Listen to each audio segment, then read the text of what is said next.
first thing I'm going to be talking about, this is the general outline. How do we categorize these risks?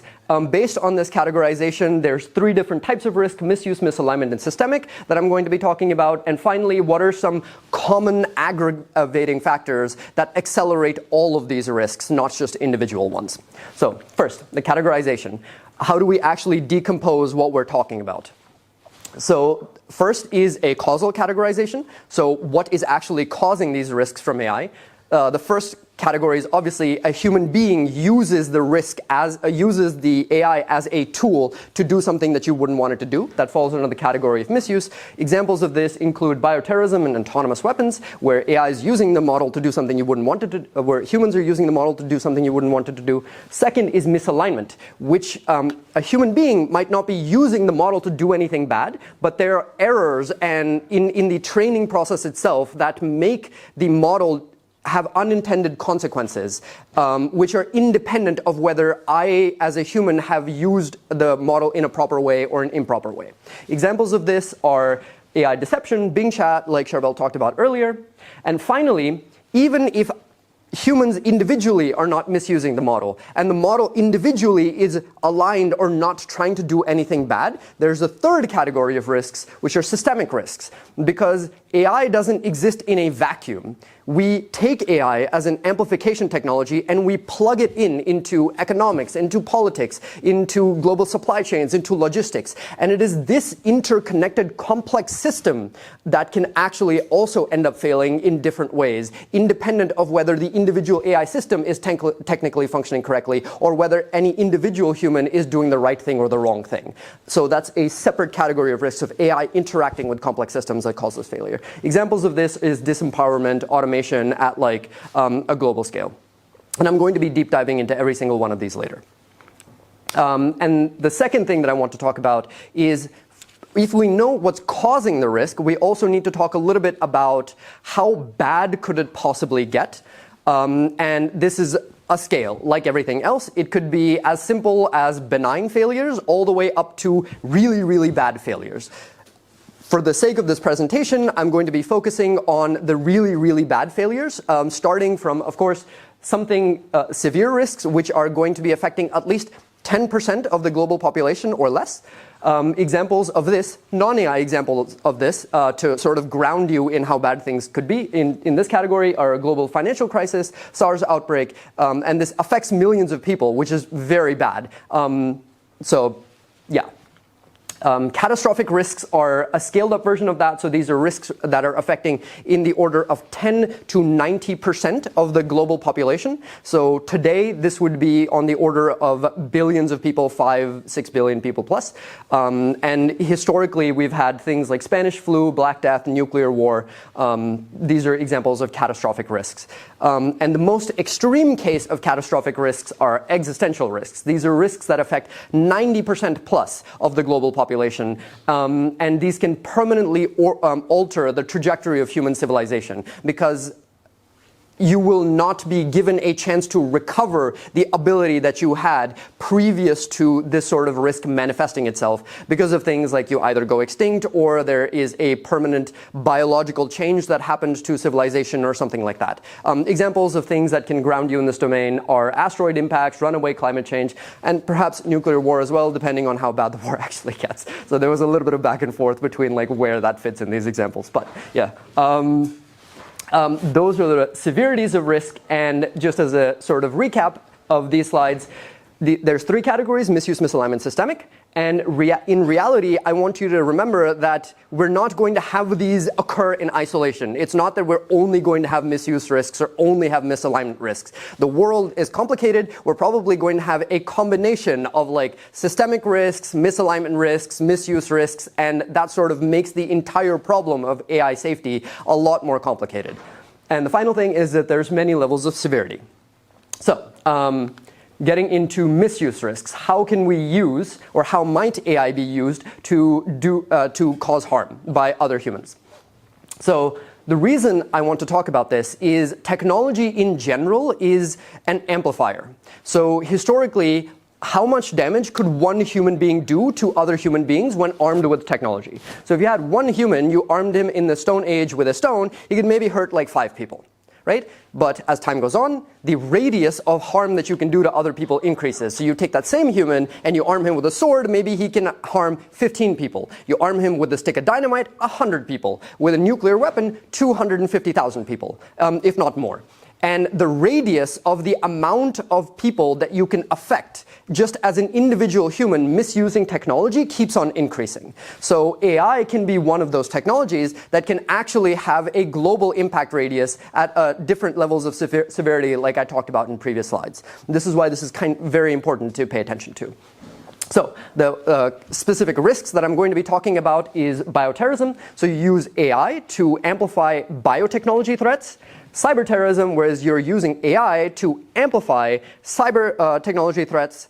Weaponization, which is AI to amplify traditional weaponry threats, so ground offensives like tanks and autonomous drones. And finally, AI is a technology in and of itself. So we don't need to use it to amplify the risks of other technologies. We can use it to just amplify its own risks. These are adversarial misuse cases, where we use AI's weaknesses against itself.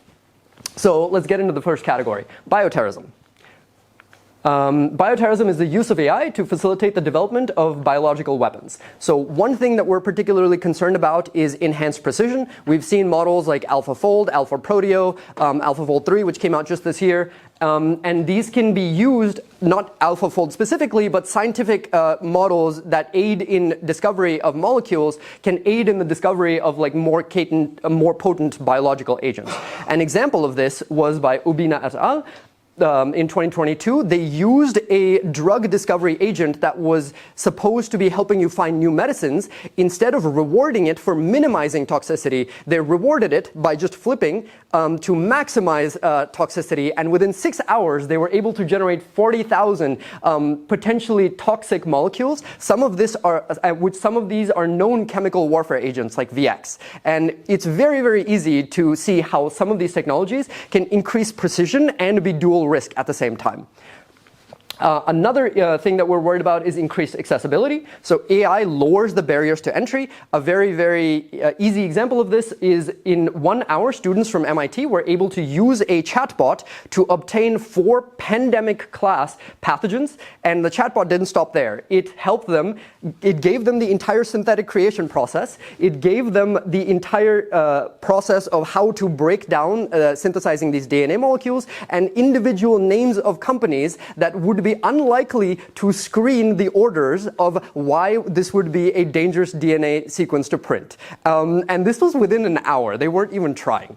So it increases accessibility, let's say. And the final thing is, as I said, the evasion of detection. If you have DNA printing labs that are able to print sequences of DNA, then it can be highly problematic because any person who has access to these models can basically get a lot of DNA printed. This is an example. I want you to think about this for a second. So the students put in an order for the 1918 Spanish flu, sent it to 38 DNA synthesis labs. How many do you think actually completed this order out of 38? 38. No, close, 36. Almost perfect. But the point I'm trying to make is that it increases the evasion detection if you have things like this, and it can be even worse because now we're seeing things like benchtop DNA synthesis. So these are like 3D printers that you can just have at the comfort of your home, and you can print DNA sequences just as easily as 3D printing something at home. All of this increases bioterrorism risks, and that is one specific category. The second thing, similarly, is cyber terrorism. So cyber terrorism can be used to facilitate development of cyber weapons. One example is polymorphic malware that can infect a lot of different systems individually at with different signatures.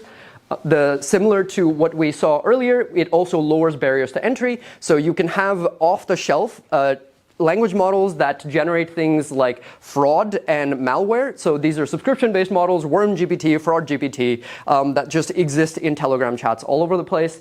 The next thing is we can do high-precision social engineering attacks. So instead of earlier where you had to type out the fraud email yourself, now you can mimic images, video, audio, and the talking speech style of your loved ones and have them sent to other loved ones. I mean, you probably shouldn't do this to your loved ones. Some nefarious person is probably going to be doing this. And cause highly manufactured social engineering. The same thing can also be used for surveillance and influence, obviously, by governments. It's not just individual people that are going to be doing this. You can use this for targeted automated censorship, propaganda, control what people see, hear, et cetera, et cetera. And finally, you have automated vulnerability discovery. And I'm speeding along because I want to be mindful of time.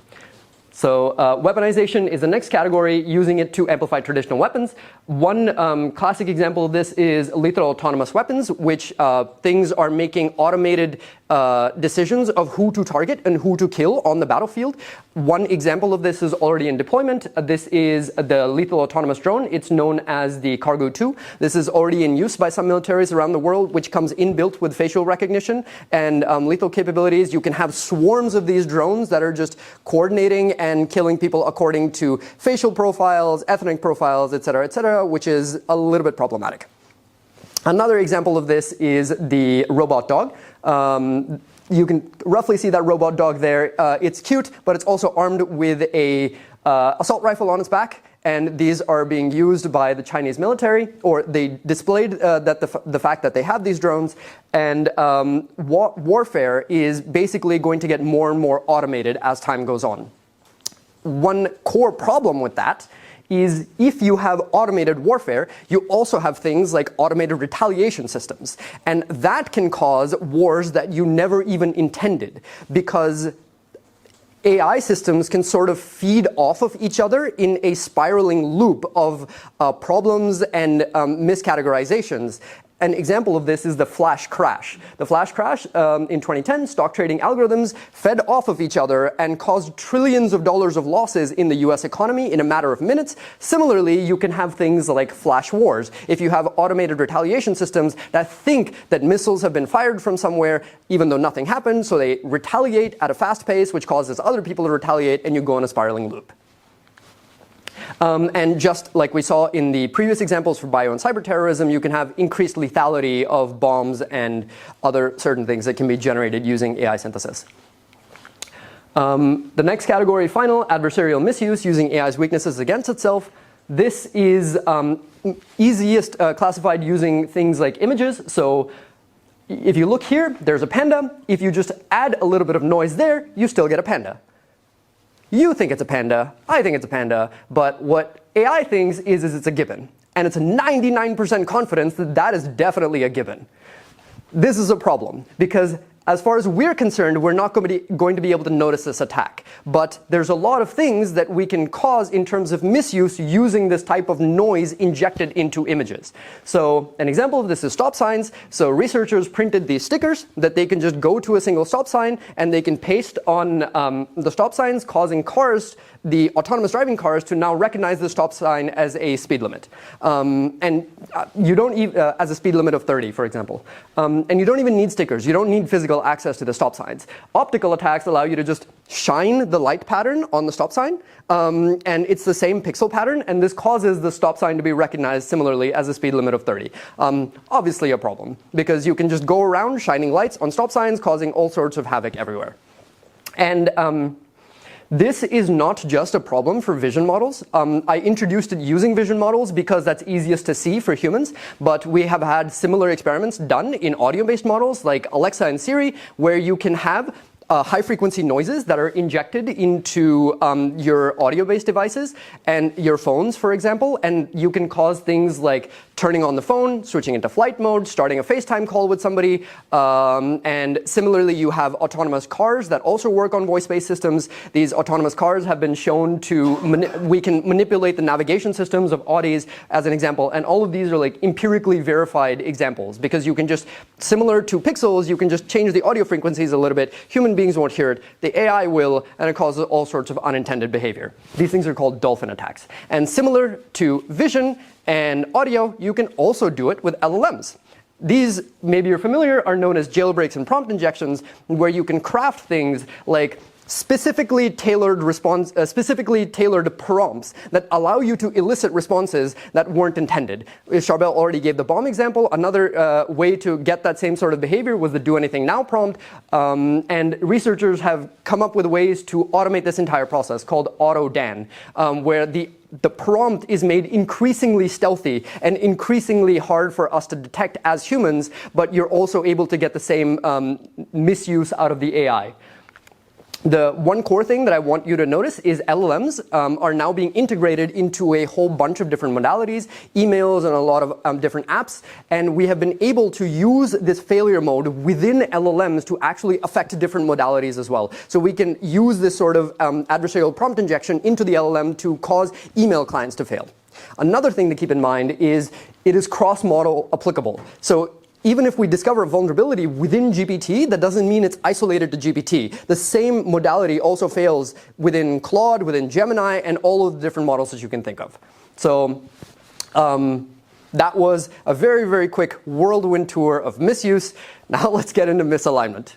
Misalignment is how might AI itself malfunction and cause harm.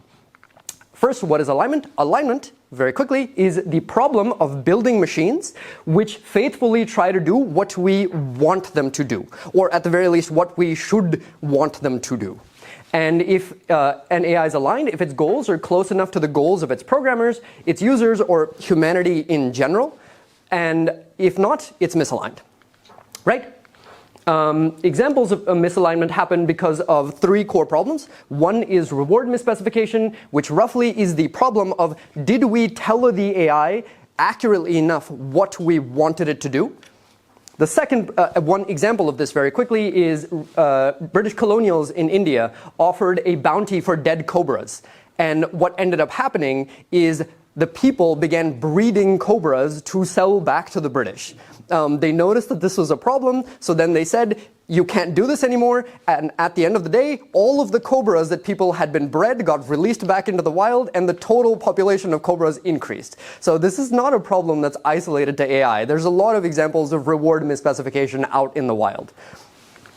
The second problem we have is goal misgeneralization. So despite us telling it the right thing to do, is it even trying to do what we told it to do? And if not, it can cause all sorts of unanticipated behaviors. A non-AI example, the unanticipated behaviors happen because of correlation. This is usually known as distribution shift for those who are familiar. I'm going to skip this example because I can see the time running out. Sub-goals is even if we give it the right reward and it has the right goals, on the way to achieving the right goals, it can still develop sub-goals that might cause unanticipated behaviors. These are things like, an example of this is humans. All of us have different priorities in life. All of us are trying to achieve different things, but there are certain common things like staying alive, which is useful, gathering more resources, money, food, shelter. Always useful. It doesn't matter what your final goal is. All of these are instrumentally convergent, and we're all going to arrive at trying to pursue these anyway.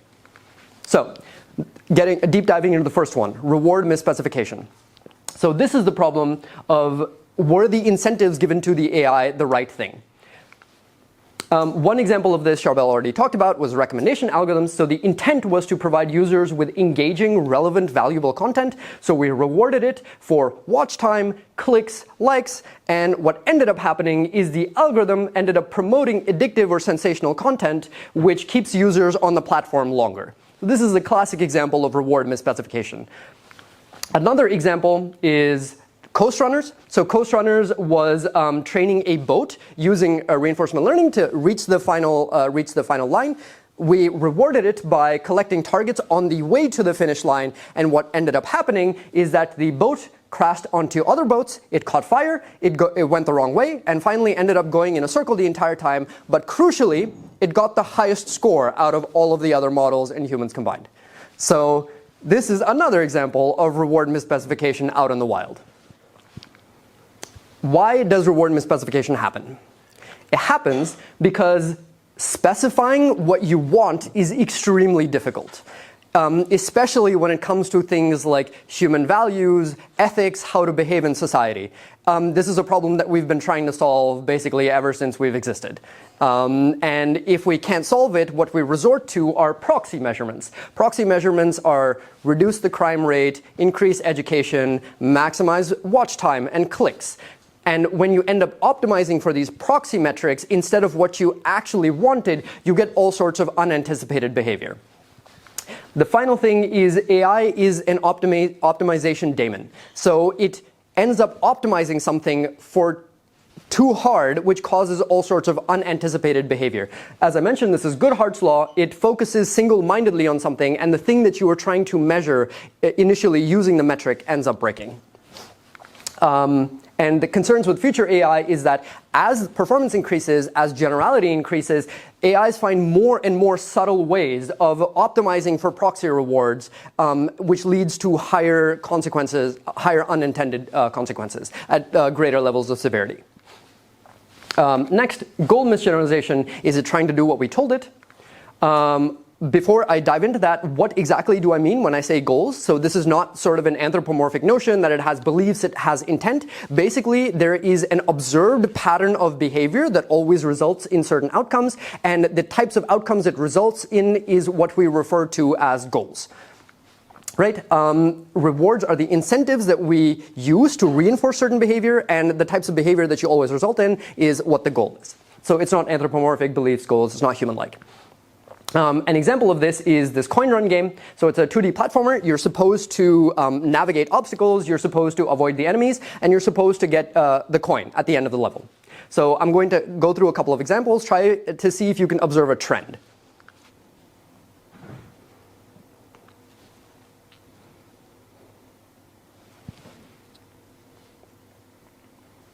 Okay, last one. So the key thing to notice here is that as far as we're concerned, it's doing the right thing, right? It's collecting the coin. But what happened is that what it actually learned was the coin was at the end of the level. So the thing that it learned was just go to the right. It doesn't care about the coin. We observed that it was always getting the coin, but the thing that it was trying to do was go to the end of the level. And it ends up in behavior like this. It's just at the end and just keeps jumping around. So I want to walk through a couple of scenarios over here. So scenario one is it can't avoid the obstacles. The capabilities don't generalize. And the goals don't generalize. It doesn't even try to get the coin. We're not particularly worried about this. Even if it's not trying to do the right thing, it's not capable of doing anything anyway. That's fine. Scenario two is it can't avoid the obstacles, but at the very least it tries to get the coin. So it gets points for trying, but it can't really do anything anyway. Again, we're not that worried. The third scenario, I'm going to skip that one. That's a problematic one. Let's get to the fourth one. It can avoid the obstacles, and it does try to get the coin. This is the ideal scenario. This is actually what we want. The third scenario is it can avoid the obstacles, but it tries to do something else. Right? This is the problem. This is goal misgeneralization. That it is capable of doing something, but the thing that it is trying to do is something that you don't expect. And if you can generalize from this coin run example to other scenarios, this can be extremely problematic because as far as we observe the behavior, it is trying to do the right thing, but the internal representations say otherwise. I'm going to skip through a couple of the next slides. Basically, I was going to draw a inference between the old school model of generalization, which combined capabilities and goals. What we've learned through research is it's actually a little bit of a 2D problem, where goals and capabilities generalize independently of each other. So you get a curve of good to bad behavior. And the thing that you want is you want to be up there instead of down here, where you have extremely capable models but doing something unanticipated. There are other examples within LLMs or AI assistants where you can, the goal was to schedule meetings in places that I like. The goal it ended up learning is schedule meetings in restaurants. This is a problem in pandemics because if it is persuasive, it can persuade you to go to a restaurant during a pandemic. Another example is training AI to write good code. The goal that it learns is to convince humans to just keep pushing the merge to GitHub button instead of actually writing good code. Because the way that it learned that was more code gets merged, which means better code. Why does this happen? So this is the old school problem of over-optimization and distribution shift, where AI might find correlations and heuristics that work in one environment that don't work in another. And this is not specific to a trained test sort of distinction. You can have this happening also in a continuous learning reinforcement settings, where all of the previous examples can basically be seen as the training run, and all of the new things that it's trying to do is the deployment or the test distribution. So it doesn't rely on that distinction.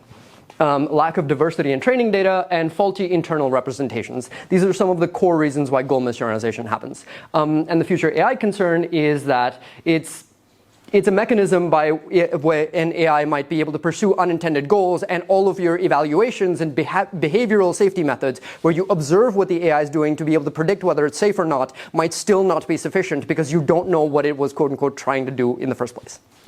Right. Last thing, sub-goals. What else is it trying to do on the way? This is the classic example, get coffee. The sub-goals that it gets as soon as you tell it to get coffee is don't get turned off because you can't get the coffee if you're dead. Another example is don't get your goal changed because if you tell me to get a tea instead of coffee, then I can't get you coffee, and so on and so forth. Right? These are instrumentally convergent sub-goals. We've seen a lot of examples of this arising in AI. So some empirically verified examples in games, avoiding virtual death is instrumentally convergent. Power seeking, this was an important one last year. The ability to achieve a wide variety of goals. This was observed in MDPs, in optimum policies for RL agents, where given two states that both gave the same reward, RL agents tended to prefer the states that gave them more options in the future, even though the rewards were equal. So basically, they like to keep their options open, which is formalized as gaining more power over the environment. And intentional deception is another example. The concerns around this is it adds another layer of complexity. So even if we solve the reward misspecification problem, we solve the goal misgeneralization problem, then you have sub-goals that it pursues on the way to the correctly specified goal that end up causing all sorts of problems that you need to solve. And that's hoping that we solve those two problems, because in reality, we're going to have an interaction between reward misspecification, goal misgeneralization, and sub-goals. So this is a complex problem. Unpredictability and adversarial behavior are other ones, because once you have sub-goals, you might see adversarial behavior like resisting being shut down, or resisting getting your goal changed, or sort of manipulating users into competing for manipulating humans into fighting with each other, persuasion, deception, etc., etc. And then very quickly, deep diving into systemic risks. Systemic risks are caused by the interaction of AI into other complex systems. We live in a world that has a lot of butterfly effects that interact and influence each other. So we can have interconnectedness between systems failing. We can have emergent behaviors that only arise at a certain threshold. So AI in and of itself doesn't fail. Maybe AI plus the economy doesn't fail, but AI plus economy plus information systems, maybe that fails. And you see things that arise only at a certain scale that can't be predicted in advance. So the concerns is the gradual, slow, systemic nature of the change makes it extremely nefarious, because no single actor, no single decision maker, no single government, no single technology is responsible for the failure. It just sort of happens over time. And you don't notice, you can't pinpoint as like, hey, you're doing something wrong, or like those people over there are doing something wrong. The entire complex system in and of itself sort of moves in an unideal direction for humanity, and you're not able to sort of detect it or slow it down in any meaningful capacity. These are 3 examples right here. These are not exhaustive. These are just the 3 that I'm going to be talking about. Power concentration, AI capabilities concentrated in a few hands. Erosion, slow decay. Disempowerment, AI taking over decision making. Very, very quickly. Value lock-in is when AI is used to create new AI. So if I have capability access over AI models, I can use it to build new AI models, or get more money, or get more political influence, or convince people of whatever I wanted to convince them of, which is independent of whether I think the thing that I'm doing is good or bad, whether my values are good values or bad values. Basically, the problem is that the values are going in a snowball, and you can't really change them. You can't really have revolution, because the person who decided whatever the values are, good or bad, are sort of locked in for all of the future. Erosion is basically AI very, very slowly, subtly influences your beliefs. This is similar to the recommendation algorithm problem, but if you have AI systems not just querying content from the internet, but generating highly persuasive content for misgeneralized goals or misgeneralized rewards, then you can see things like epistemic erosion. We can't share reality anymore because your entire information environment is now controlled by AI-generated information. You can see value erosion, decay of the things that you cared about initially just into a hollow shell of what you used to care about over time. And that was the next slide. And this is explored in detail in what is called a whimper scenario, where people usually expect there's going to be some great war or great depression when we're fighting AI. But we can actually not have any bangs. We can just sort of slowly die out in a whimper. And yeah. Final concern, disempowerment, automation. You have more and more decision-making power that's being handed over to AIs. This can happen in the domains of healthcare, business, education, politics. And the problem with this is eventually you have AI consultants. Right now you have AI tools, they become consultants, then they become experts, and eventually you can't really take any decisions without consulting the AI because it is the only thing that is capable of making decisions when interacting with such a complex global system. So human business leaders, CEOs, politicians are basically just shells at a certain point, and then you lose the ability to meaningfully contribute to society, and the trajectory of human civilization is at that point controlled by AI decisions rather than human decisions, and you have no meaningful way to wrest that control back because you've lost all agency. And finally, very, very quickly, risk aggravators. These are things that contribute to accelerating all of the risks. The one that I want to particularly point out is, well, I'll quickly just read through them. Indifference, companies ignoring or downplaying the effects. Unpredictability, we've already talked about this a lot. Black boxes, we don't understand what the AIs are doing, so we need interpretability. Deployment scale, AIs are being widespread and deployed into a bunch of different applications.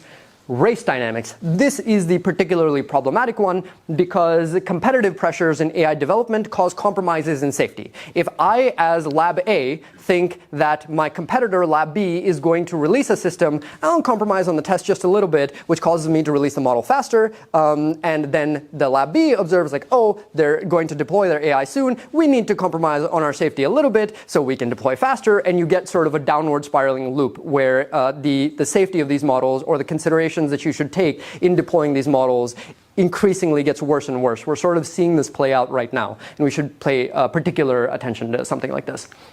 Coordination challenges and preparedness are the last two ones. There's insufficient readiness for all of these risks that I've talked about, all the way from misuse, bioterrorism, where you have benchtop DNA synthesis machines, all the way to the misalignment systemic failures where we need international coordination between different governments and the technical labs and corporations in order to solve this giant complex problem that we've managed to create for ourselves. So that was it.